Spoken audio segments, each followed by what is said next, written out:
Hello दोस्तों, नमस्कार। मैं कविंद्र शर्मा। मेरे इस यूट्यूब चैनल पर आप सभी का पुनः हार्दिक स्वागत और अभिनंदन करता हूं। मित्रों, आज दिन भर का घटनाक्रम आप सभी ने राजस्थान हाई कोर्ट की जो डिस्प्ले बोर्ड है उस पर देखकर बताया होगा और 2:30 बजे के आसपास का जो समय कल लगभग बताया गया था उसका इंतज़ार भी किया होगा। विभिन्न प्रकार के ग्रुप्स में कई प्रकार की न्यूज़ वायरल भी हो रही हैं और एक खबर निकल कर आ रही है कि फैसला रिजर्व्ड रख लिया गया है।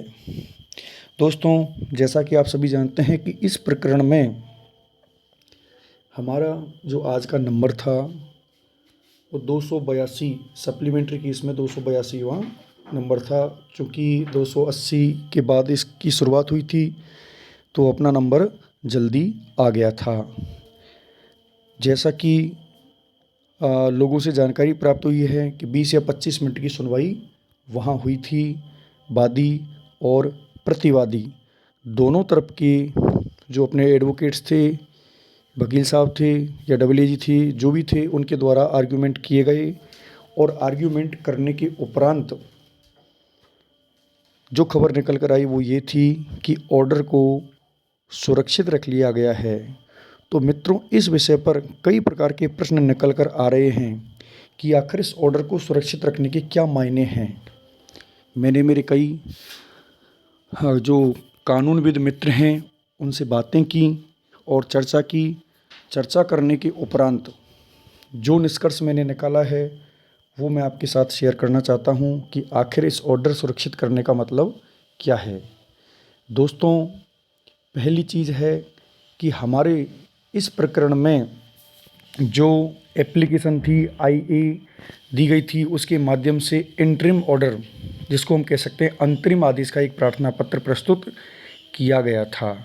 तो यहाँ जो अंतरिम आदेश का प्रार्थना पत्र प्रस्तुत किया गया था, इस अंतरिम आदेश में दोस्तों आज दोनों पक्षों की जो बहस हुई थी उस बहस के बाद जज साहब ने ये जो ऑर्डर सुरक्षित रखा है, तो इस सुरक्षित का मतलब पहले समझते हैं कि जब कभी कोई प्रकरण लंबा चलता है, कोई मामला कई सुनवाई तक जाता है, तो ऐसी स्थिति में आजकल जो जज साहब होते हैं वो त्वरित फैसला नहीं लेते, तुरंत इसका निर्णय नहीं करते।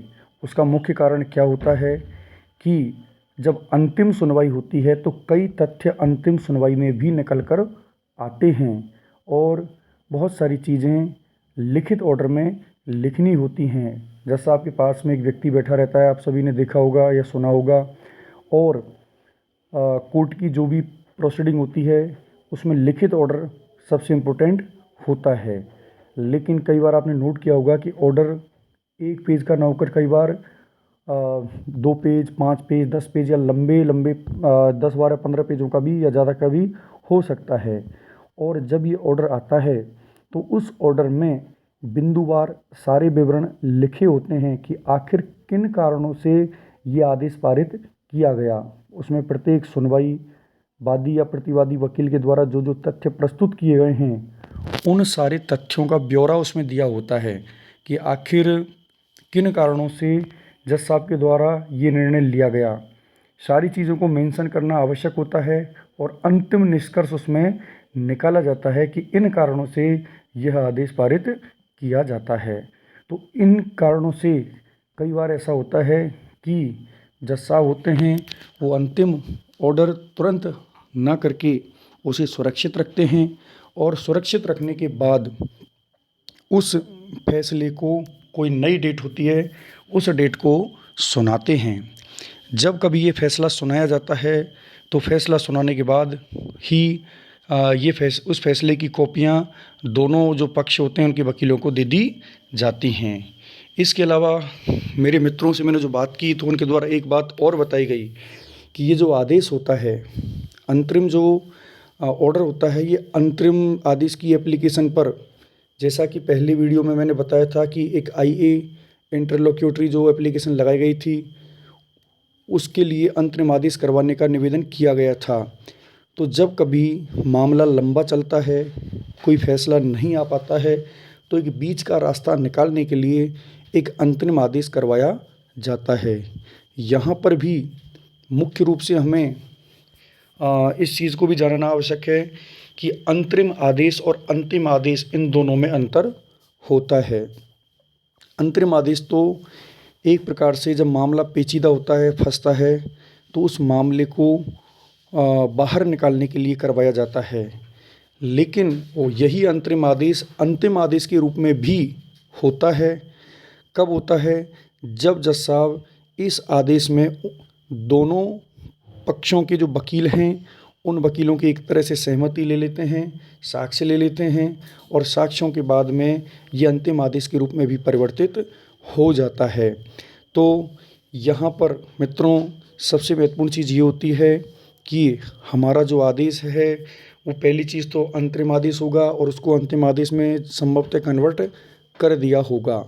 और जो अंतिम आदेश ये बन गया होगा तो मुझे ये भी विश्वास है कि दोनों पक्षों के जो वकील साहब हैं उनके द्वारा इसमें सहमति भी दे दी गई होगी और कोई ना कोई इसमें ऐसा रास्ता निकल कर आया होगा जिससे ये भर्ती पूर्ण हो, जिससे जो Mahatma Gandhi English medium school के छात्र हैं, शिक्षक हैं, उन्हें किसी भी प्रकार का कोई नुकसान ना हो, क्योंकि सरकार भी संभवतः ये चाहती होगी कि ये भर्ती जल्दी से जल्दी पूर्ण हो। अब दूसरा प्रश्न ये है कि इस आदेश को कितने दिन तक रिजर्व रखा जाता है, सुरक्षित रखा जाता है? तो इसकी कोई सीमा वैसे नहीं है। कई बार 90 दिन की सीमा भी बहुत सारे प्रकरणों में मानी गई है। ऐसा मैंने कोर्ट की वेबसाइट पर सर्च करके देखा है और इसको एक्सटेंड भी किया जा सकता है, ऐसा भी बताया गया है।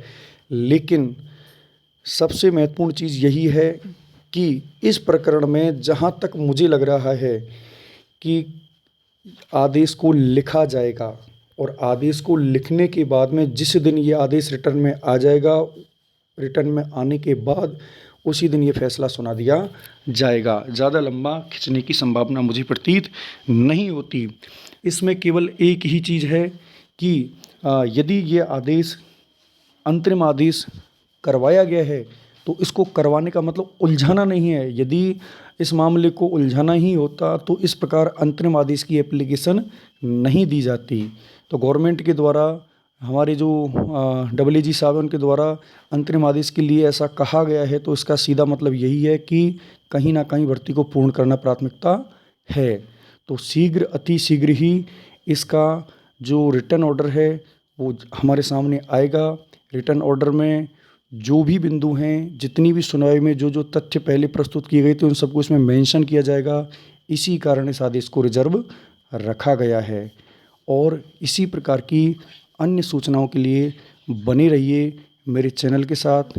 यदि आपको जानकारी अच्छी लगी तो चैनल को ज़रूर सब्सक्राइब करें और वीडियो को शेयर करें।